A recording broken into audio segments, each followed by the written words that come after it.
આજે ગુજરાતની અંદર નગરપાલિકાનું ઇલેક્શન છે અને નગરપાલિકાનો અર્થ એવો થાય કે નળ, ગટર અને રોડ, આ જે વિસ્તાર છે એ પાલનપુરનો જે પારપડા ચોકડીથી બિહારીબાગ આબુ હાઈવે રોડ છે અને આજે આ રોડ છેલ્લા 4 મહિનાથી બની રહ્યો છે, એટલે કે જાન્યુઆરી, ફેબ્રુઆરી, માર્ચ અને એપ્રિલ.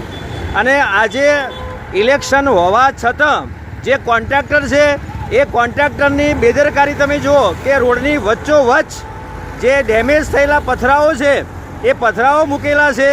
આજે ઇલેક્શન હોવાના કારણે લોકો પોતાના વાહન લઈ અને અહીં વોટિંગ કરવા માટે આવી રહ્યા છે. અહીં જે લાઇટો છે એ લાઇટો રાત્રિના સમયે બંધ હોય છે, પરંતુ આ રોડ છેલ્લા 4 મહિનાથી, એટલે કે કોન્ટ્રાક્ટરની જે લાલિયાવાડી કહેવાય એ લાલિયાવાડીથી આ રોડ બની રહ્યો છે અને પબ્લિકને અહીં કેટલી અગવડ પડે છે.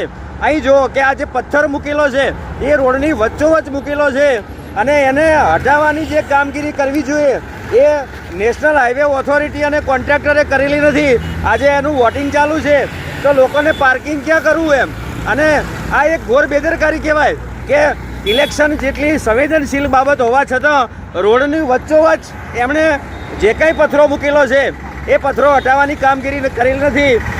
એટલે જે કંઈ કોન્ટ્રાક્ટર હોય, પાલનપુરની પ્રજાની આ સુખાકારી માટે આ રોડ રસ્તાઓ બનતા હોય છે, પણ ક્યાંક ને ક્યાંક કોન્ટ્રાક્ટર, એન્જિનિયર અને એમની બેદરકારી છે એ આ છતી થતી હોય છે.